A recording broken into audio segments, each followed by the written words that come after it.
Hi everyone, how are you? I am here this week to speak to you for HSP101 about the core lessons of emergency management. Now, I did start, as we talk about online, talking about this in terms of what goes wrong, but that's not really the way that people talk about it in emergency management circles. It's more about the lessons learned and the lessons managed and all of those types of things. So that's what I'm going to talk to you about. I want to tell you right up front though that this is by no means complete. It's very, very hard to get a fundamental understanding of all the different types of lessons that would come out of emergency management situations, and it would take me an enormous amount of time to cover them all. So I've gone through a whole bunch of literature and I've found what I think are some of the bigger lessons around emergency management for you, and I'm just going to sort of skip through those and chat about them a little bit. The first point I want to make though is that there's actually quite a lot of tensions around emergency management situations.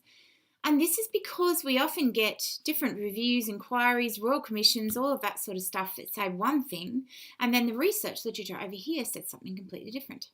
So it's quite fascinating to read through a lot of the stuff that's been recommended and so forth, and the ways in which it does sometimes contradict with the research evidence base.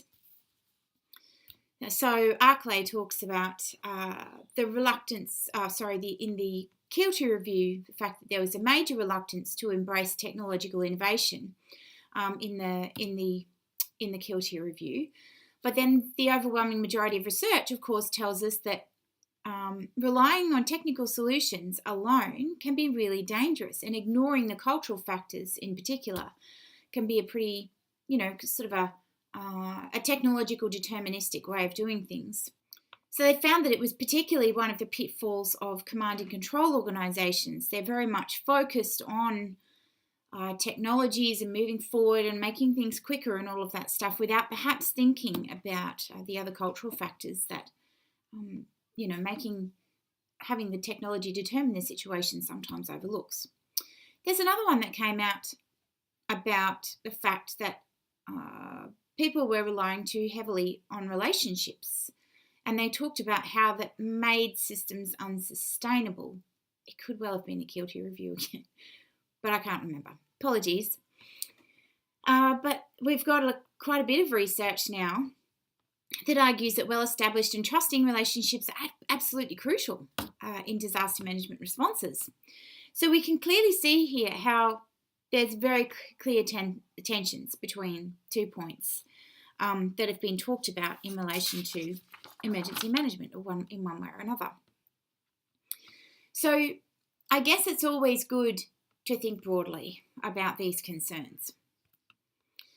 One of the other problems that people talk about is deeply embedded culture and the ways in which this can be really difficult to shift. Now, this is very similar in any other type of culture that you see in organisations.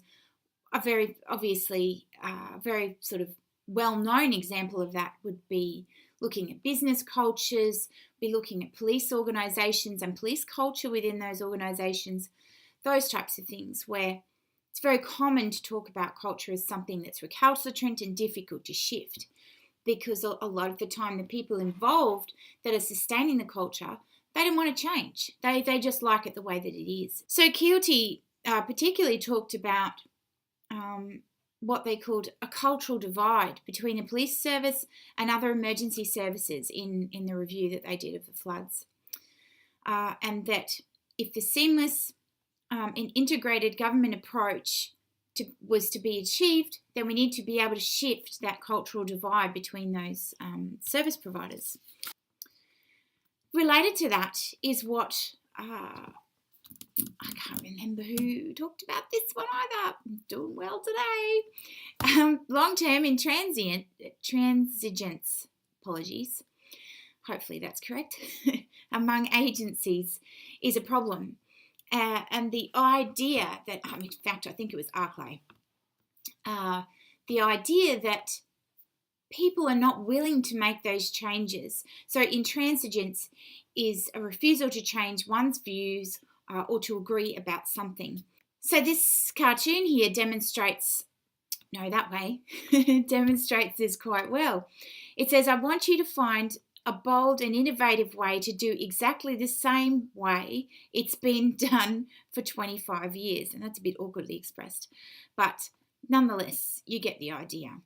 So as long as agencies are not willing to move forward and change their views and take into consideration the differences across different areas, you see it very much with there's a company here, another company over here buys this company, and then they integrate, and everyone in the other company is quite peeved because they don't want to be integrated.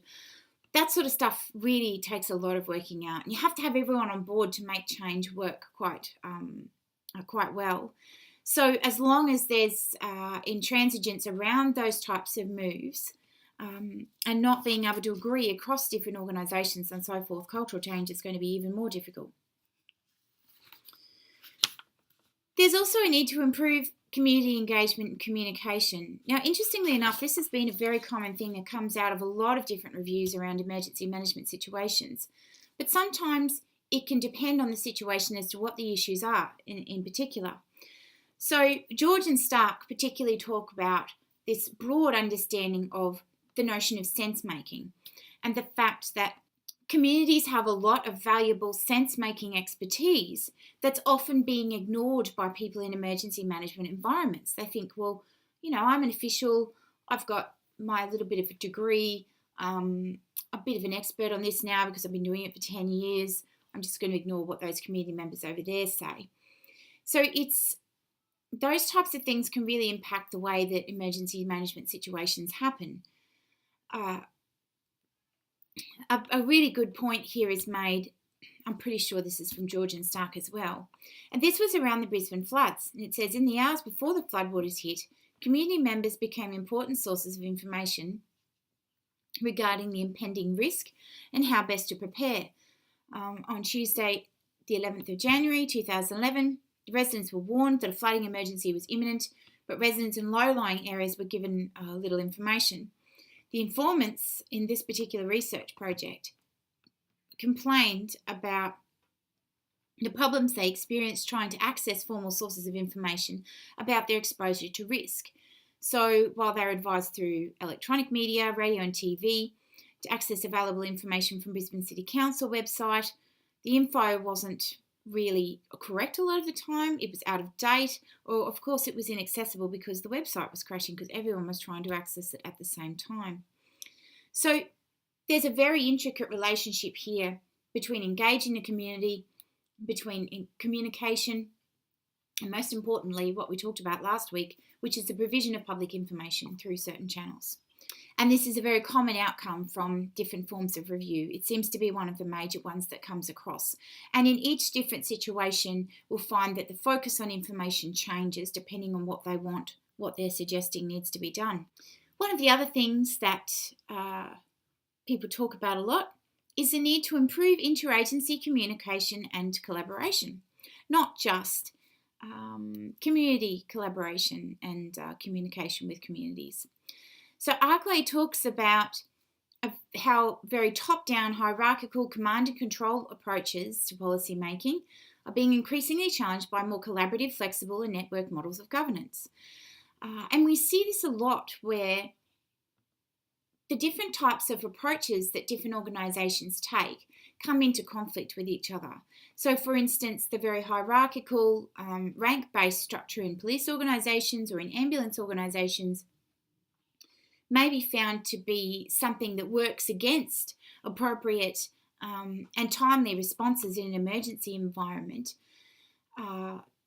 whereas a flexible approach is more conducive to ensuring that people are able to respond appropriately and get out safely and all of that sort of stuff.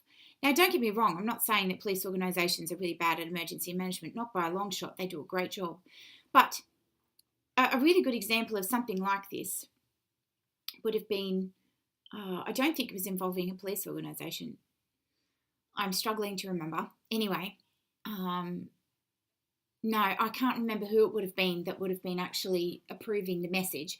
But it was the bushfires, the Victorian bushfires, where the people were waiting for some sort of official message from the government to say, get out now, you really have to move. And it never came, because they would write the message. And by the time the message went up through the channels and it was approved by the people at the top, the message was already outdated and people were dying. So it's really important to be able to ensure that the hierarchical approaches and the level of information that the levels that the information has to get through doesn't get in the way of actually getting that timely information out to people so that they can respond in the best possible way. House also talks about another element of this, the fact that we need to clarify roles and responsibilities, to coordinate actions better, and to improve leadership arrangements to upgrade interagency communication. So how do we make it that we're working across a whole range of different organisations involved in an emergency environment, and all of them are getting the same information at the same time? So, and of course, we've talked about this in relation to interoperability and so forth. So all of these things are things that come up quite often in review documents. The PPRR model has also been criticised a little bit. Not so much criticised as nudged, I suppose. A lot of people talk about how this model creates artificial barriers between the elements of risk management, between prevention and preparedness, for instance, and that they really need to move towards a more proactive approach, and I guess more flexible in terms of what we were just talking about on the other slide. And of course, one of the things that they talk about most importantly is this notion of resilience. How do we build resilience across all areas of PPRR if we can't, resilience can't be thought of as just one phase in this phased model. It has to be much more complex. So if we have resilience as a core part or a core component of PPRR, then to my mind, we kind of move towards something that's represented on this picture. I know it's really, daggy graphics again, but where all of the things need to be converging in some way, that we're not thinking about it as being separated off from other areas. I'm not sure if I'm really describing this particularly well, but hopefully you'll get the point that I'm trying to make. So one of the other things that a lot of people talk about is the need to develop institutional arrangement that support continual improvement and policy learning. Now, this might seem like a really straightforward thing, but in fact, a lot of continual learning and professional development relies on resources, and those resources come from the organisations that are investing in them. Now, some of those organisations don't have resources.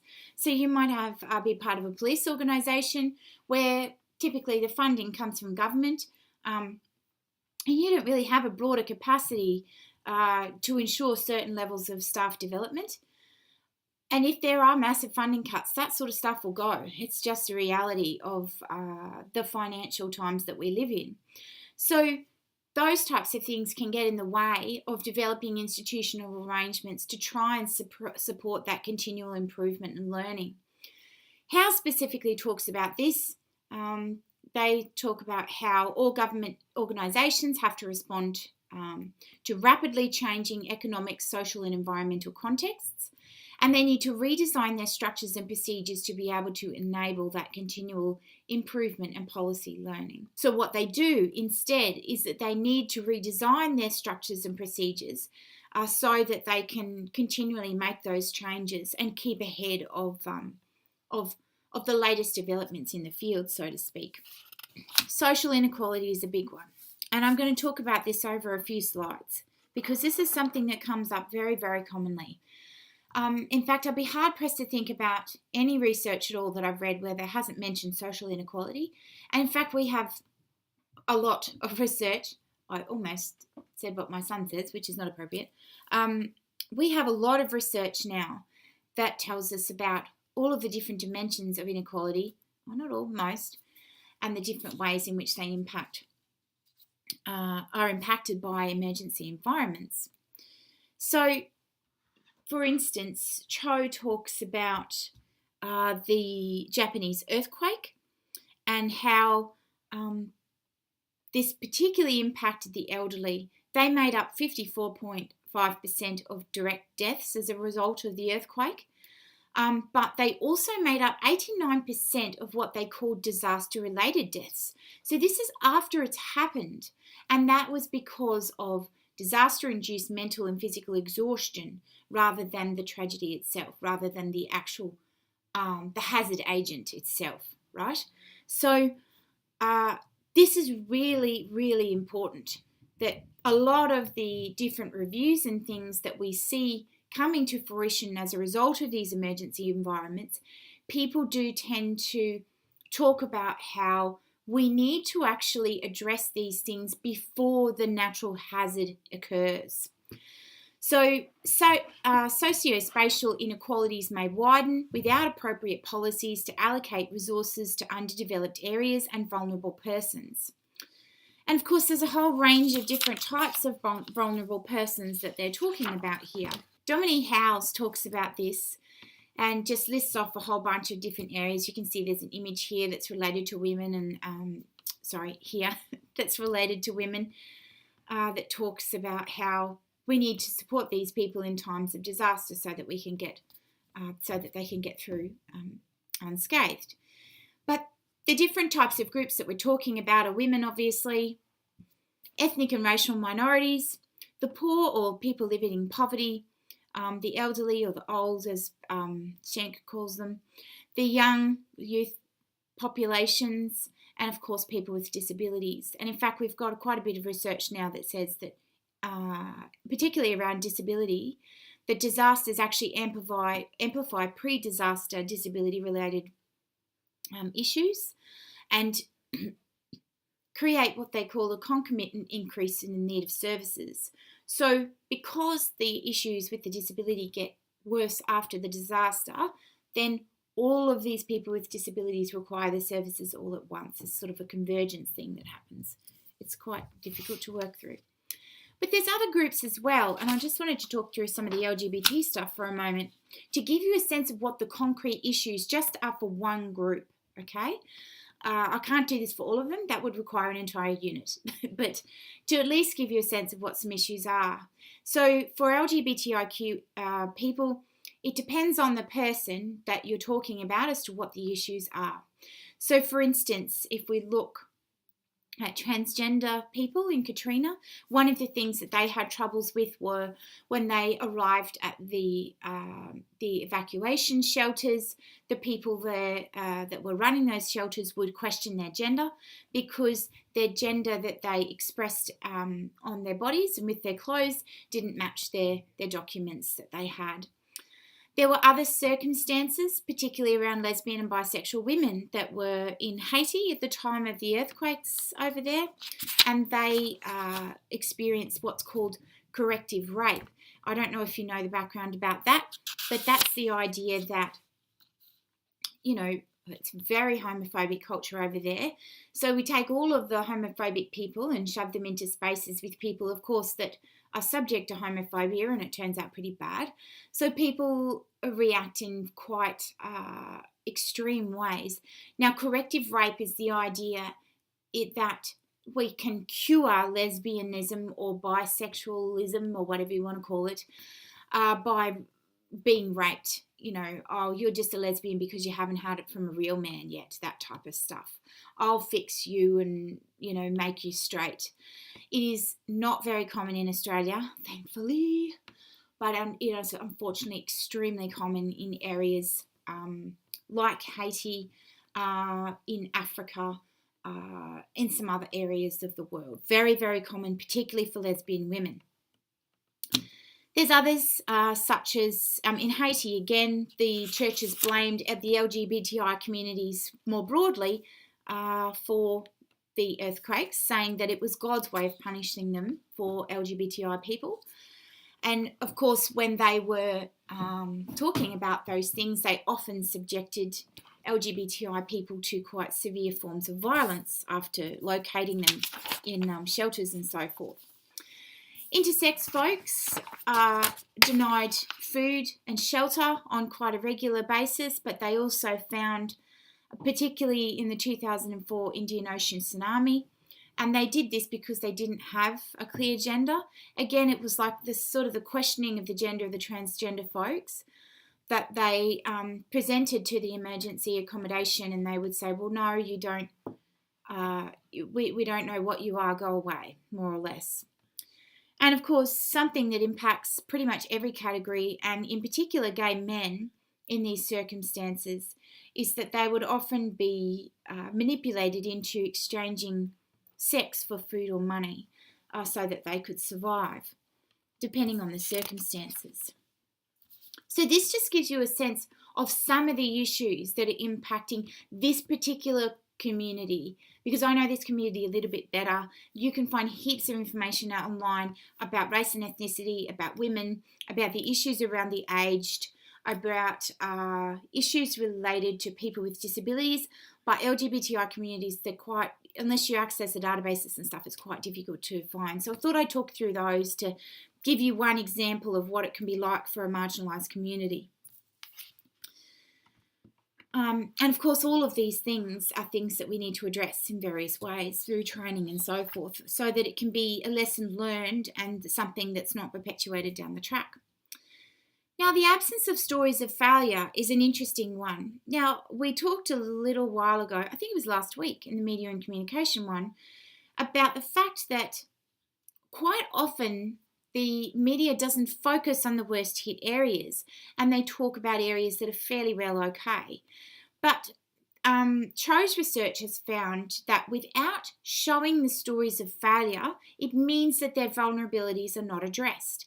So they might be standing over here where houses have been torn apart in a really rich community or something like that, whereas over in another area where it's full of poverty, it's just a write-off. Nobody knows that because no one's got cars, no one's got the capacity to get out and tell people that their community is a write-off.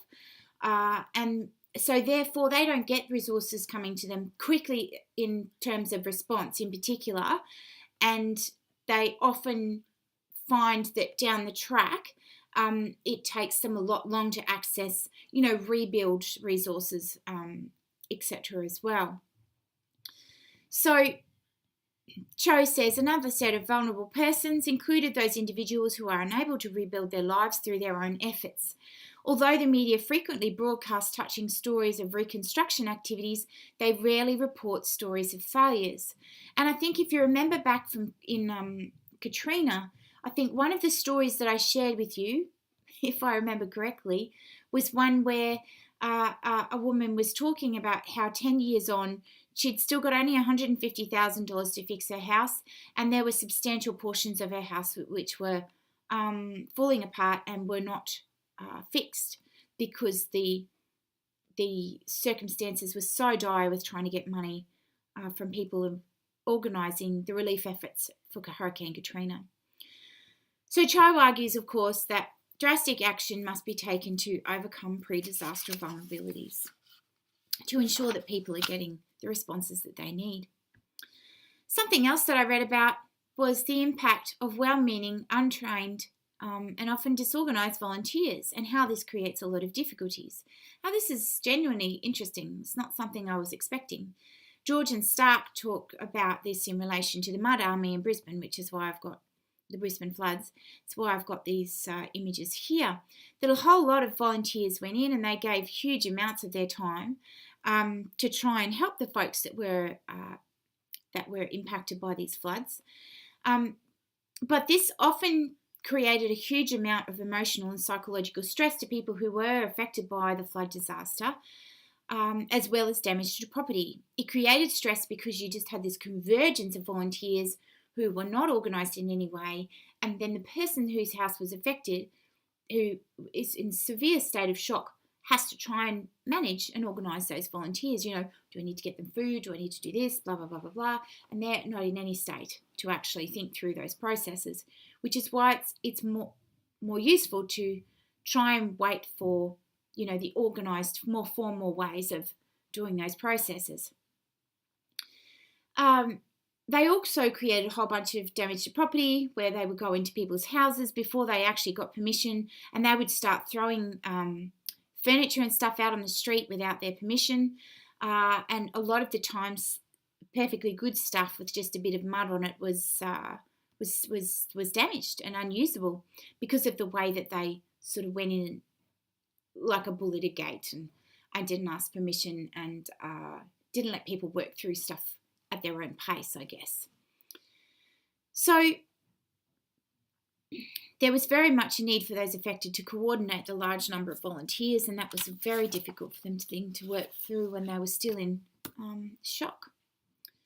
A lot of disaster relief can also be refused, and this is another interesting point George and Stark talks about.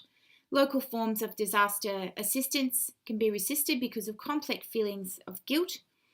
So, for instance, a neighbour coming over and offering you $500 feel quite guilty and they don't want to take it. But also things like the values of the charity itself. So you can see here, there's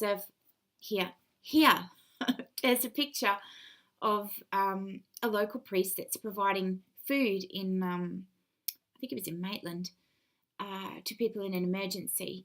And this is all well and good, but for a lot of people, particularly folks in the LGBTI community and some other areas, they do not like churches at all, and they feel very, very strange about having church organisations assisting them.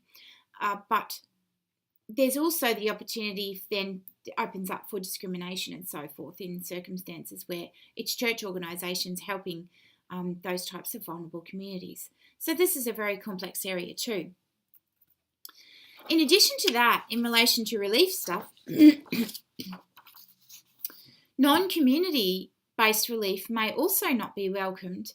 So they quite appreciate it when people, open up small, like they might start an evacuation centre in the local school, for instance, because they can go down there and sleep at night, and then they can go back to their house during the day and try and fix it and, get it better and all of that sort of thing.